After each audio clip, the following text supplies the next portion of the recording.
Karina, it's good to talk to you. You're finally here on now the Nobodies or Somebody's podcast. Previously, you were a guest on episode 262 of Paradise City as a guest co-host. But now you're here for a good long chat on Nobodies or Somebody's podcast. So first of all, welcome, and how are you doing? I'm doing good, thank you. It's great to be back talking to you again. Yes, for sure, exactly. And I can't wait to dig into more about you. So let's do that. So for people who didn't listen to that episode and don't know who you are, just give me a brief, maybe a little intro about you, and we can kind of go for there because there's a few things that you touched on last time you were on Paradise City that I want to really dig into. So basically, who is Karina right now? Yeah, no problem. So basically, I am the owner and I guess the CEO of Ragebreed, which is a global organization, kind of like a media hub, if you like, and a label. So we basically do, um, anything from TV, radio, magazine, all that kind of thing, to owning my own label. I'm also the singer and vocalist and songwriter of Lake of Dreams and Mind Lapse. Um, and Mind Lapse is obviously a metal band. Lake of Dreams is more kind of, I guess, a bit more softer. It's very, very different from Mind Lapse, so to speak. So, Do yeah. you sing in all those Do you, projects do or you, just the Mind I, Lapse? I, I do sing in all of those. Uh, in both actually in both bands.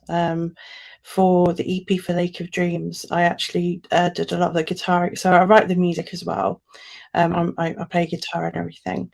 Um, so yeah, it's very much so, um, whereby I write the music, and then whenever I play chords on guitar, I kind of feel the lyrics, if that makes sense, and then I start singing, and it all works like that, really. No, that's very, very cool. How did you get involved? Which band did you start with? Was it Lake of Dreams? Was it Mind Lapse? Did they kind of come together at the same time? How long have you had these bands going? So basically, it's been, gosh, let me think. Mind Apps was my first band. So I got signed very young, Teddy and their records. I was probably around 16. Wow.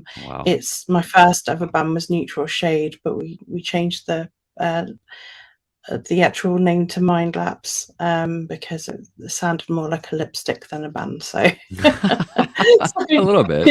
Only so, because you mentioned it. Yeah, I wouldn't have thought so. That's cool.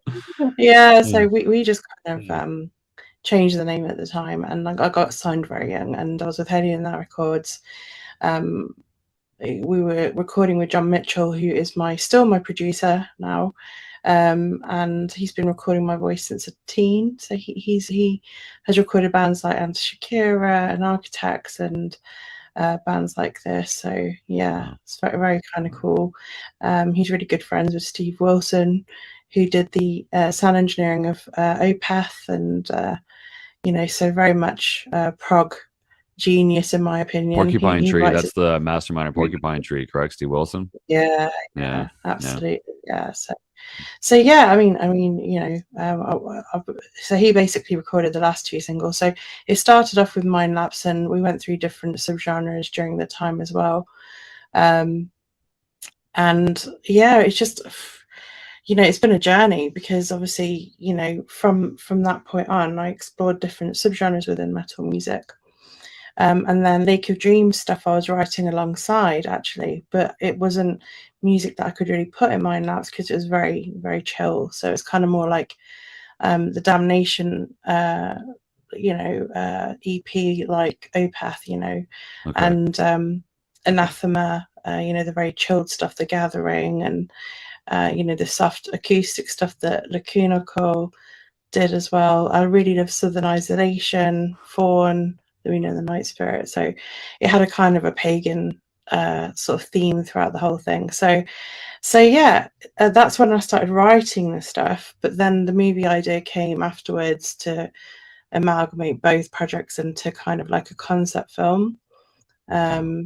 So that's how the film has started. So I'm currently writing the script. So all the songs of the Lake of Dreams basically going to be the music in the film. And then when Kira goes to hell, that's all the Mind Lap songs, because she meets a spirit in hell, and they tell her story. So you've got a lot of, I know, like death metal and black metal and stuff like that, and thrashy stuff. You've got doom, so it's all the Wow. underground genres when she meets each spirit. So yeah, it's going to be quite cool. It is. It does sound very cool. I remember we talked on Paradise City. You had a lot of projects on the go. I think you mentioned that you were working on this as well. You have a lot on your plate. Then you rattled off so many things about Ragebreed itself that I just couldn't remember. I don't know how I can remember even what songs I played last week on my show, my one show, and you were rattling off things about Ragebreed and different projects and things you had going on. Like it was just in the forefront of your mind. It was amazing. You're always keeping busy by the sounds of Mm. it. Sorry, I'm losing video here. that's, Yeah, that's how crazy things are. yeah, I was accused of Yeah, going up. I know exactly. Um, Exactly. what I want to ask you about real quick, then, too, I want to go back to something you said is about him recording your voice and being a part of your recording career since you were 15. He must have really been. He must have seen a lot of changes and a lot of ups and downs in your voice from that point. That's a long time. How did you first realize when you were that age or maybe younger that you wanted to sing, that you could sing, that's something you wanted to do on a regular basis? What was kind of the spark for that? Do you remember?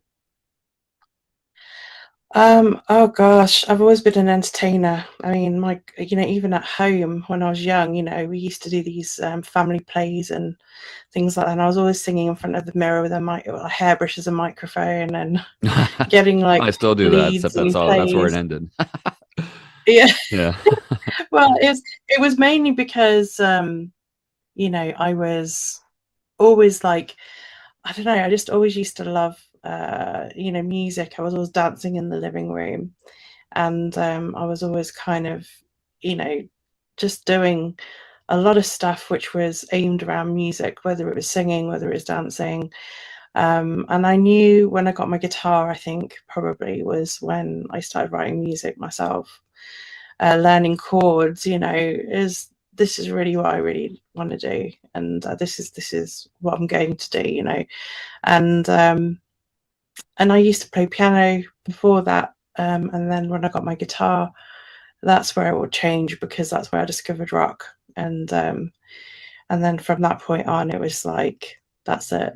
This is just, this feels completely right. And and considering, like, I think what you go through in your personal life also creates the I guess the dynamic of where you're going to put that, that the emotion that goes into what you write and everything. So there's a lot of things that happened in my personal life which kind of made me I guess appreciate rock and metal more, because it was very in touch with maybe the darker emotions. And whereas a lot of the light stuff was all happy, whereas, like, for me it was more of a healing thing. It was to get the anger out, and also touch on human experiences that people don't talk about.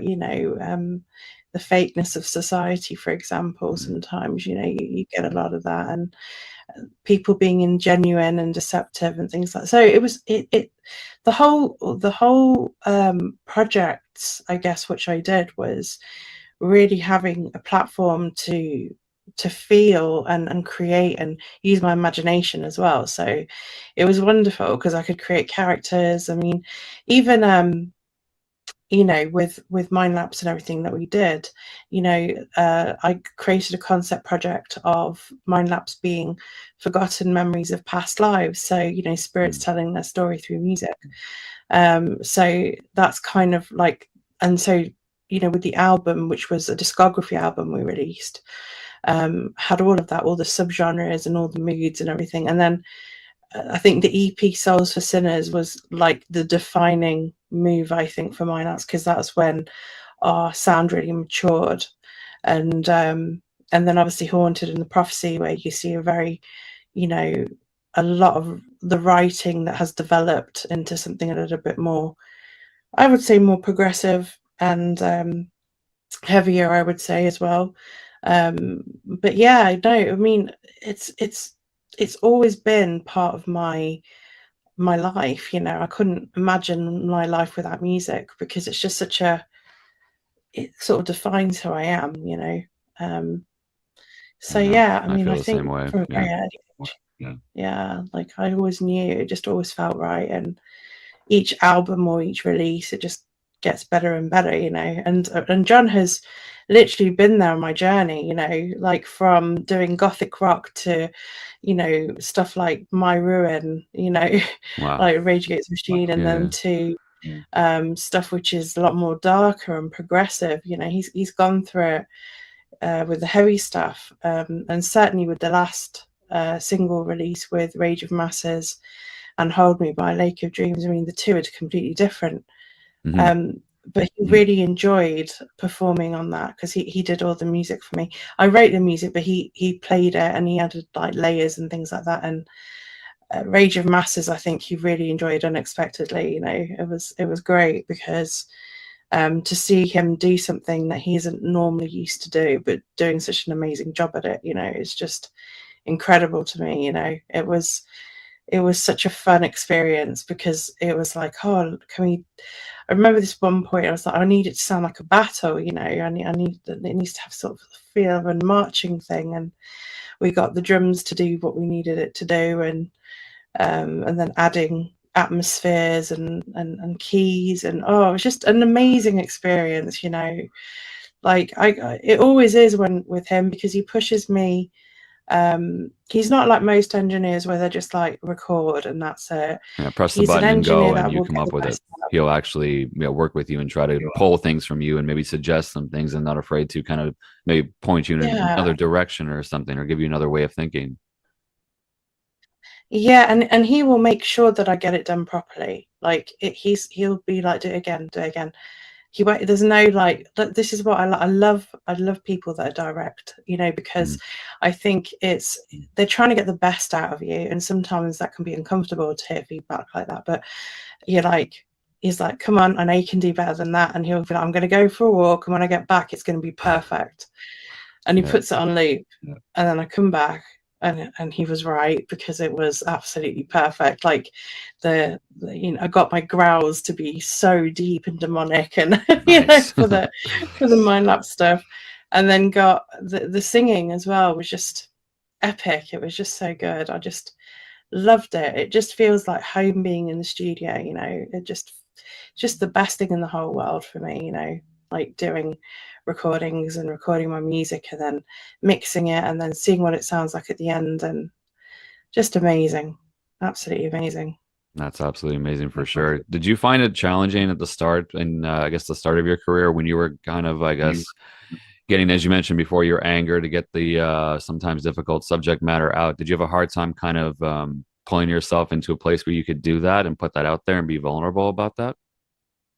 Yeah, it was very weird because so in my early years, I went through like a lot of trauma, and to put it into sort of music was the only way that I could really heal from it. And it was uncomfortable. But I think to be an artist, you have to be able to face, especially in rock and metal, you have to be able to face it. You have to be able to face your pain, and sometimes that can be very uncomfortable. Other times it can be the most freeing thing because actually you're bottling all this up. And so when you're screaming into the microphone, Right. it's almost It's like a it's gone therapy. out of your system. Yeah. Yeah, yeah, it really is. I mean, I really believe that. I really believe art is a healer, regardless of what channel, that you use. But it's an interesting thing that you can go through so much in life, but music is like total healer. um and I think you have to be open and honest about the things you've gone through, and just and to be honest with you, I wrote a song called Finally Survive, and that was about where you have to face pain all the time, and but then you have to survive it and overcome.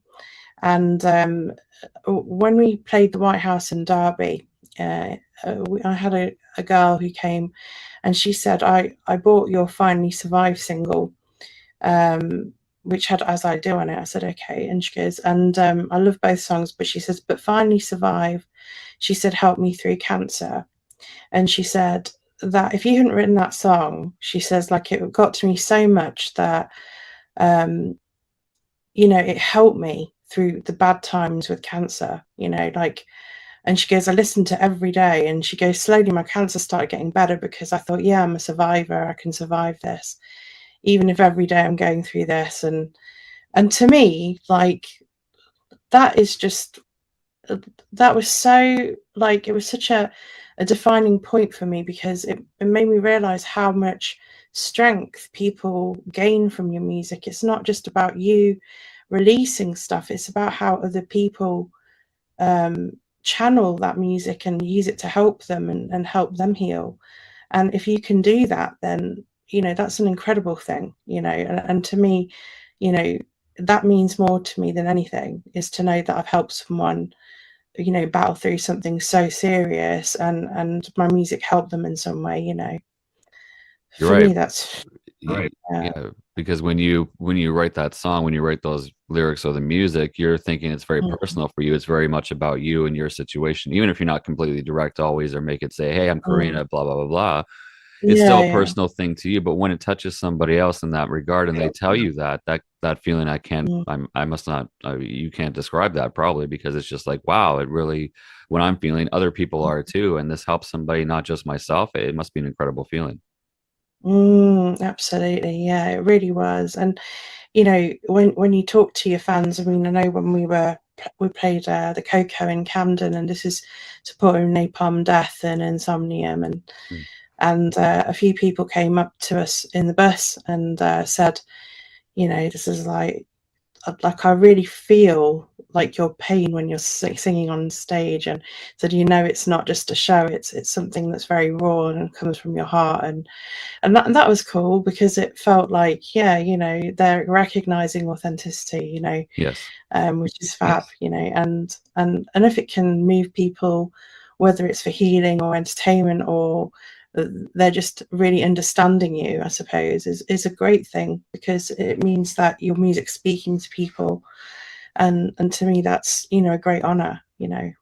Absolutely. Does your family around you, did they support you? Do they get it? Do they get what you're trying to do? Have they from early on? Have they always been behind you? Or is this something they realized, oh my God, this is really something you've grown into?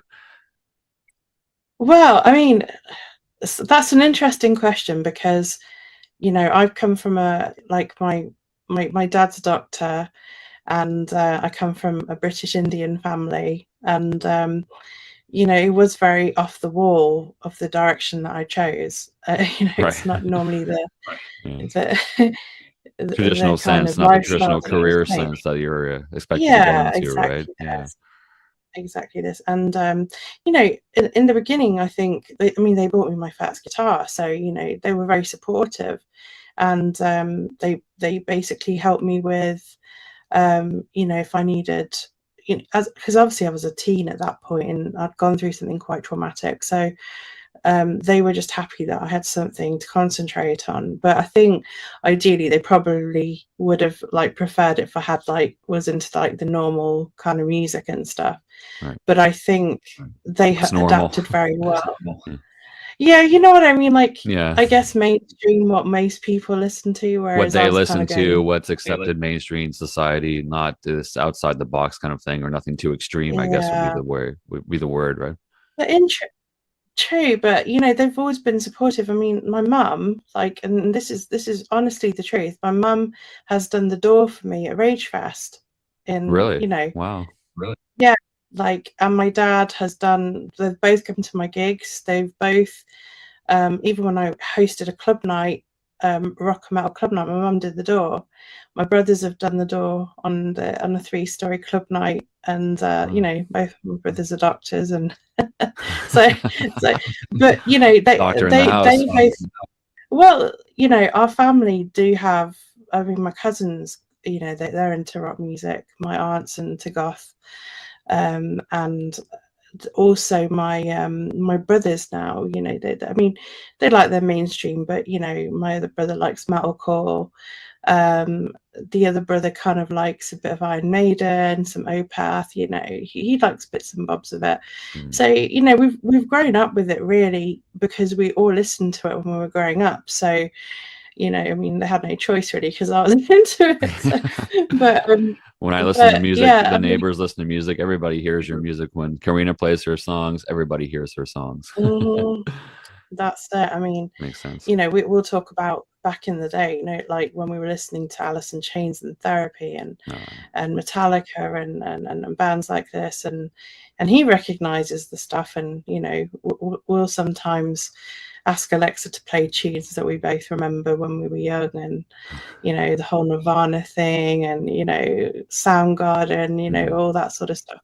So you know, it's kind of like it's part of my history. It's part of their history. My family have been nothing but supportive. I mean, when I played when I recorded the Lake of Dreams EP, um, they came to Reading with me. You know, they stayed in a hotel, and I stayed in a hotel, and we went for dinner. And so I think they've accepted that this is who I am. You know, but certainly I think, you know, it is a different direction, you know, to what they do. But I mean, you know, alongside it, I did accounts work, so I had a decent job, and I did like, you know, I mean, I do, you know, like things like finance management and you know, credit control management, and I got my CDMP and master data management as well.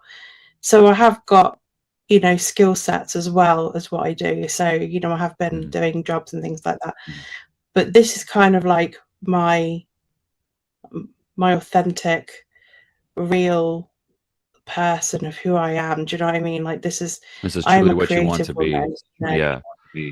Yeah, this is who I am, you know, and I own my own label. I mean, I remember even when I was at school, you know, and college and things like that, and they said, "Oh, you know, what do you want to be when you grow up?" and all this sort of stuff, you know, like they do.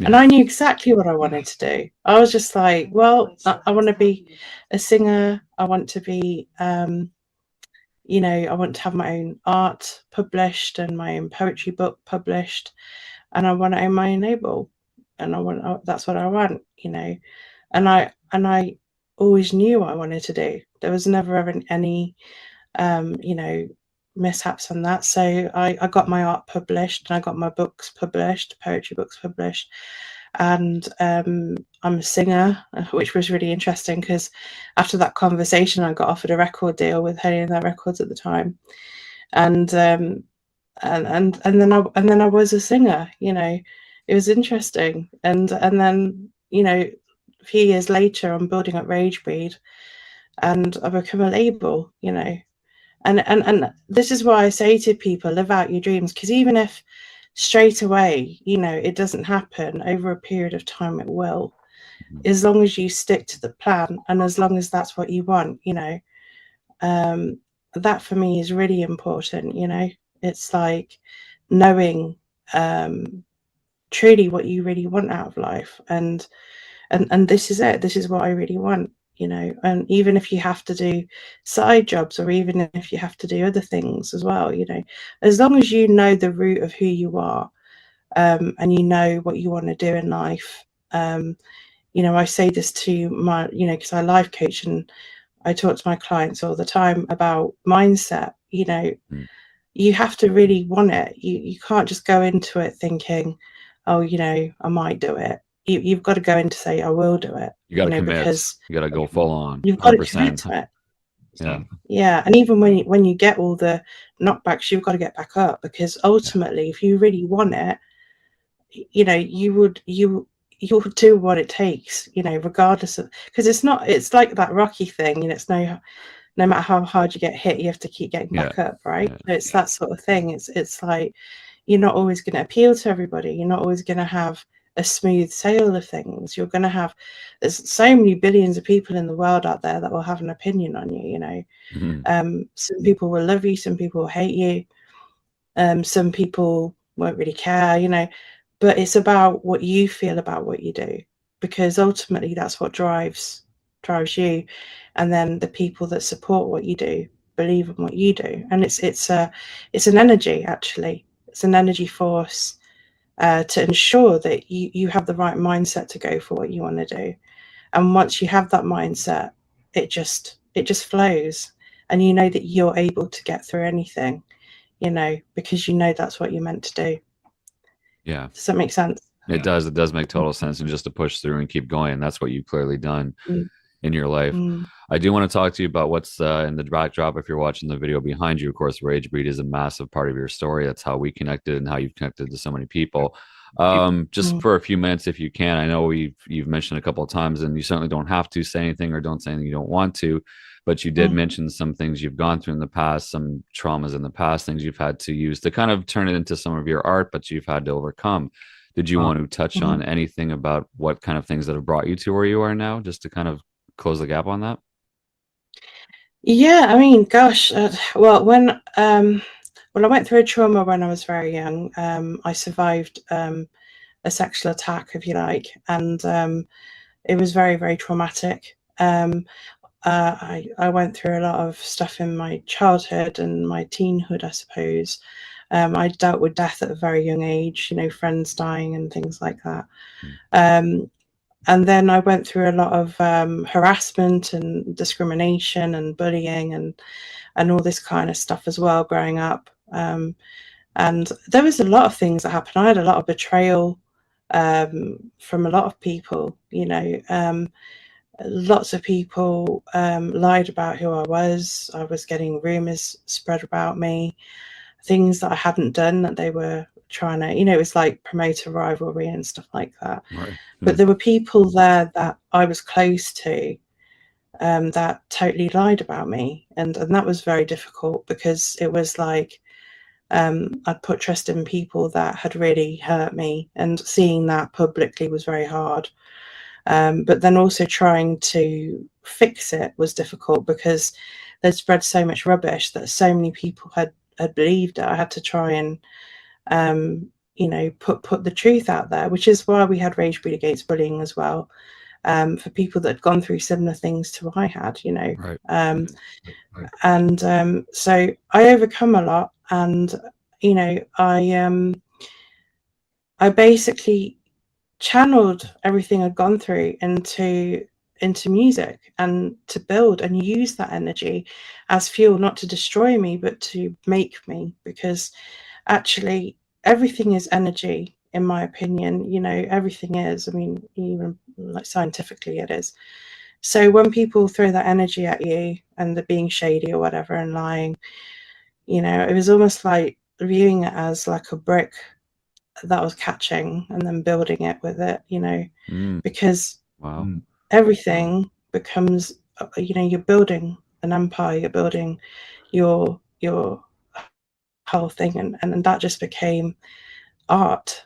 It was very abstract. It became art. It became, right, okay, this is something else I have to handle. Right, I'm going to lay it down as a foundation, and I'm going to learn from it. I'm going to help other people that have gone through what I've gone through. And then all of a sudden, everything has purpose to it. Like, you know, everything that I'd gone through almost had a sort of like a purpose, because other people were coming to me saying, I've gone through this. Can I share my story?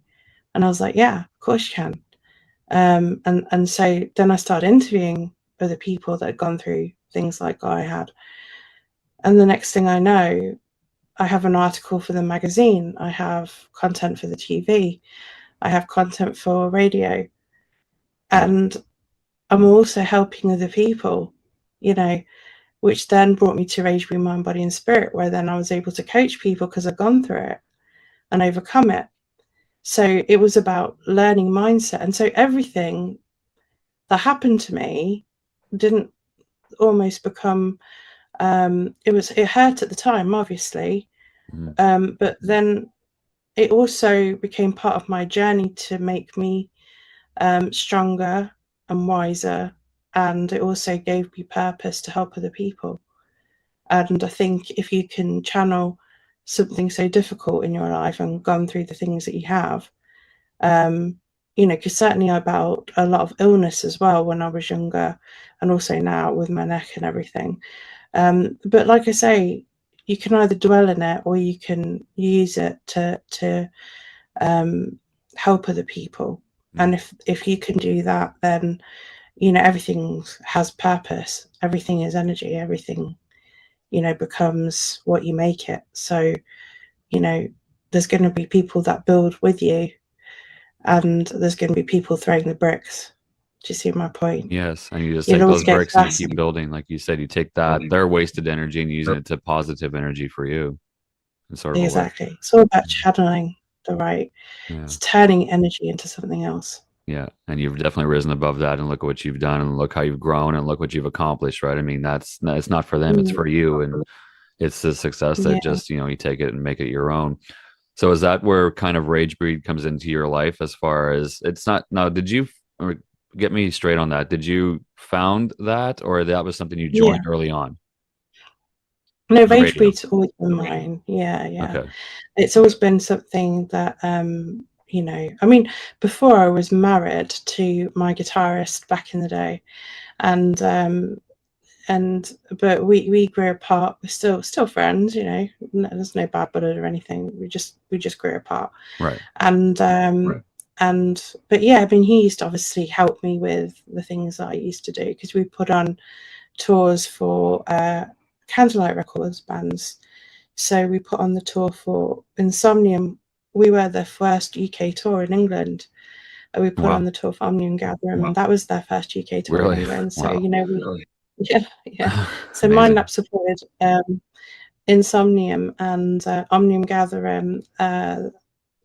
Like there was a Leicester band that we put with them as well. So yeah, I mean, we've done quite a lot with the bigger bands as well, because we had Cancer headlining that tour as well, and then the last date was Napalm Death at the Coco, so that was kind of cool. Um, yeah, I mean, it was the journey of what we've done. I mean, it started from '96, and we worked with a lot of major bands, big bands, and some sort of underground bands, and from the smaller labels. But we certainly have a very big um, journey, I guess, the big Yeah. timeline from '96 to what we've done now. I mean, you look at the magazines, and we're working with some of the biggest bands, and some of the biggest labels and PR companies, and it's wonderful to be able to do that, because it's not just always about the big bands. It's about helping the smaller bands, the unsigned bands that Other people to deserve grow and get to that actually. level. Yeah, yeah, Yeah. exactly. And seeing them so happy, when the article comes out and they're in a magazine. I mean, I remember when I was really young, and the first time I was put in a magazine, and I was jumping around and really excited. And That same must be with radio, amazing.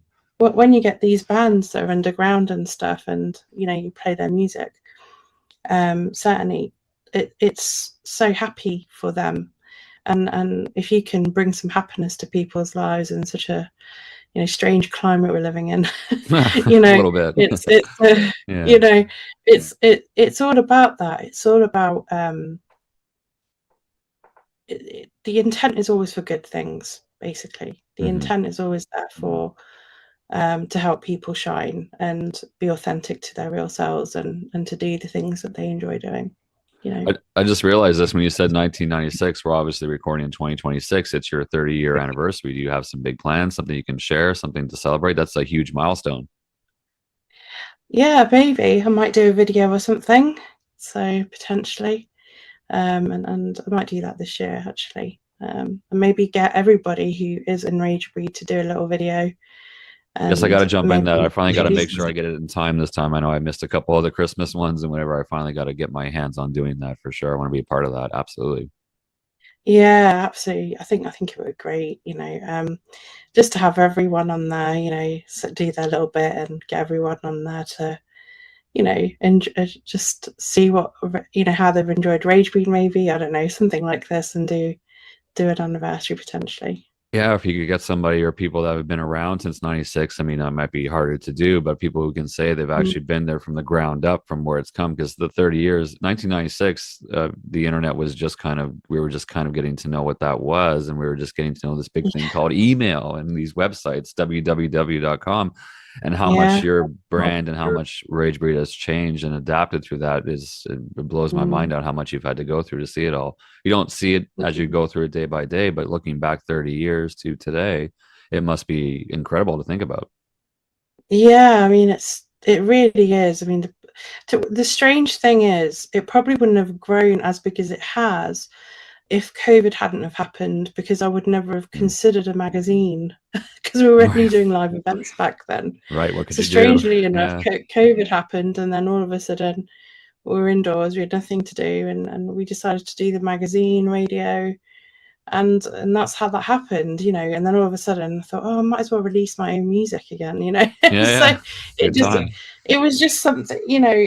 I thought, well, and then all of a sudden I have all these other avenues and channels, and it's amazing. It really is. It's I think it's the people that make it, though. It's the people that, you know, like all of you guys, you know, the DJ team, and Mm. it's the affiliates and the people that put their time and effort into it. And you know, it's done from real passion, and it's done from, you know, you can tell that people really enjoy what they do, you know.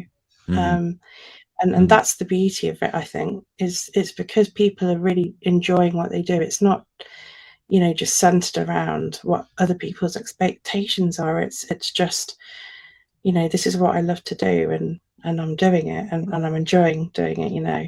And Absolutely. that's for me is important. Yeah. We got about just over 2 minutes left. I want to get time before it cuts off, just to give people an idea of where they can connect with Ragebreed, yourself, your Mhm. bands, Mind Lapse, Lake of Dreams, everything. You got new music out there.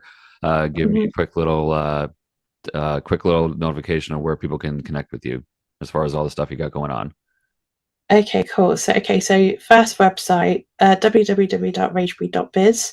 That's the main site that people can go to. If you want to see, have a look at what we have on in our merch store. It's ragebreedstore.net. If you wanted to check out Mindlapse, it's mindlapse.net, and lakeofdreamsband.com. And then if you want to check out any of the services that we do, the paid for ones, you can go to ragebreed.bigcartel.com, where you can buy the Lake of Dreams EP, for example, and, you know, different services that we offer, and my poetry books, and lots of different things there. So yeah, you can contact me through these means, and you know, yeah, that's about it, really, I think.